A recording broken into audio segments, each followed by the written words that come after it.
lagi dengan Bapak di channel Belajar Bareng Suripto. Kali ini Bapak akan belajar mengajar di sekolah atau di kelas berapa? 10 TF 3 atau sebutannya itu teknologi farmasi di Sekolah SMK Muhammadiyah 1 Cilacap. Di sini Bapak menugaskan ke kelas 10 teknologi farmasi 3, yaitu terkait dengan penerapan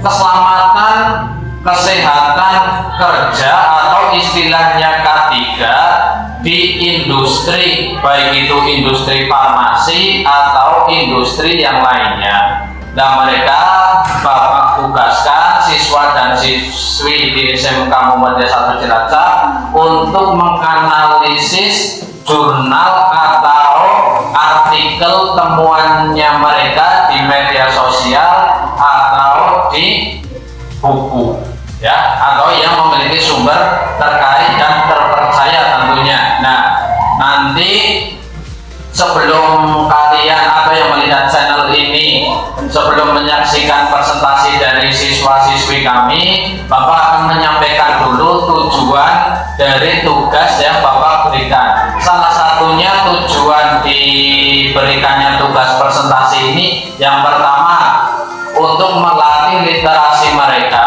bahwa literasi itu bukan hanya membaca buku apa yang ada di teori atau yang diberikan pada saat mereka belajar mengajar di sekolahan, namun juga mereka harus bisa menambah wawasan dengan membaca dan belajar literasi di laman media sosial yang terpercaya, seperti di artikel atau jurnal terkait.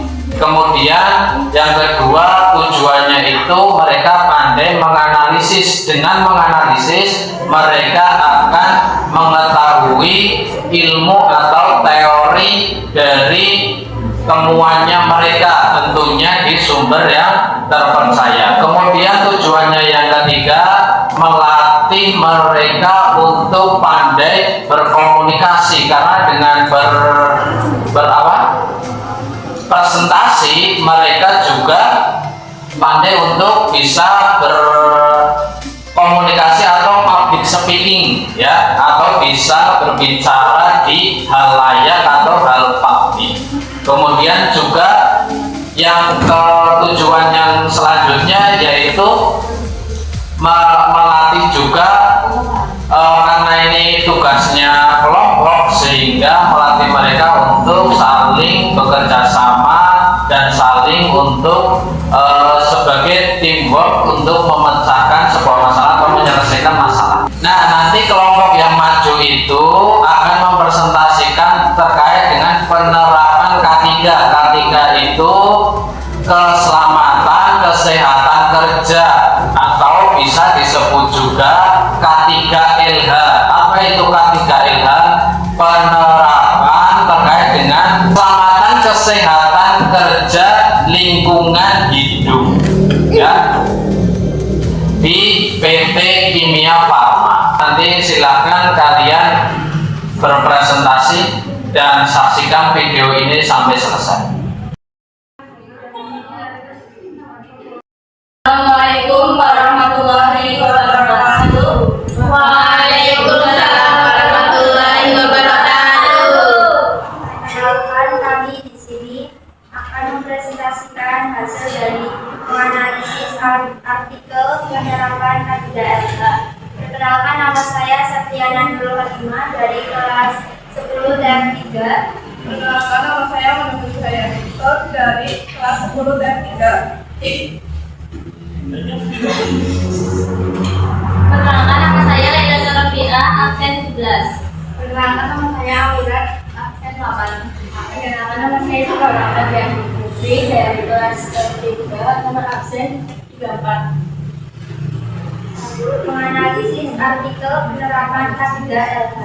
Artikel analisis penerapan K3 di PT Kimia Farma Tbk.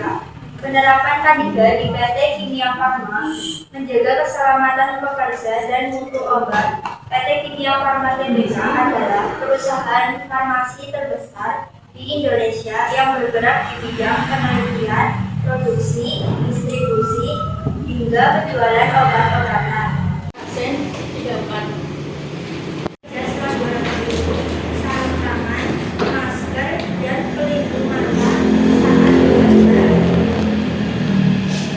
Penanganan bahan kimia, prosedur keadaan, darurat serta simulasi evakuasi kebakaran. Fasilitas K3, tersedia ruang P3K, alat pemadam kebakaran, serta sistem ventilasi dan etanol diberi label mudah terbakar. Pelatihan K3, kimia farma rutin memberikan pelatihan penanganan bahan kimia, prosedur keadaan, darurat serta simulasi evakuasi kebakaran. PT Kimia Farma diberi label sesuai standar internasional. Misalnya, etanol diberi label mudah terbakar, asam sulfat diberi label korosif. Berbagai standar K3 antara lain: 1. Menggunakan APD, alat perlindungan diri seperti masker, sarung tangan, jas laboratorium, dan pelindung mata. 2. Good manufaktur praktik GMP sebagai pedoman produksi agar kualitas obat terjamin dan aman dikonsumsi masyarakat. Sekian presentasi dari kami. Apakah ada pertanyaan? Silakan. Perkenalkan, nama saya Rizya Rizya dari kelas 10 Nandika dari kelompok 2. Ingin bertanya, industri farmasi bergerak dalam bidang apa saja? Baik, saya akan menjawab pertanyaan dari kelompok 2.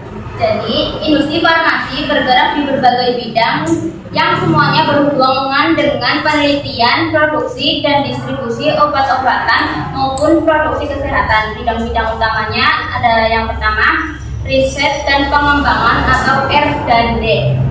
Yang kedua, produksi dan manufaktur obat. Yang ketiga, pengendalian mutu. Yang keempat, penjaminan mutu. Yang kelima, distribusi dan logistik. Yang keenam, farmasi klinik dan farmakovigilans. Yang ketujuh, produk kesehatan lain. Jawabannya bisa diterima? Ya, saya terima. Nama saya Septian Ramadhani dari kelompok 7, kelas 10 TF3 ingin bertanya. Mengapa pelatihan keselamatan kerja penting dilakukan secara rutin di industri farmasi? Menjawab pertanyaan dari kelompok 3. Pelatihan keselamatan kerja sangat penting dilakukan secara rutin di industri farmasi karena bidang ini memiliki tingkat risiko tinggi terkait bahan kimia, peralatan, dan proses produksi obat. Alasan utamanya: 1. Mengurangi risiko kecelakaan dan penyakit akibat kerja atau PKA. Sekian presentasi dari kelompok kami. Terima kasih atas perhatiannya. Wassalamualaikum warahmatullahi wabarakatuh.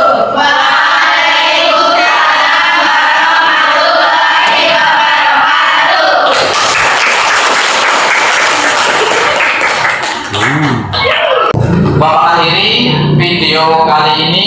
Semoga ada manfaat dan gunanya bagi pemirsa yang melihat channelnya Bapak. Bapak akhiri wabillahi taufiq wal hidayah. Wassalamualaikum warahmatullahi wabarakatuh.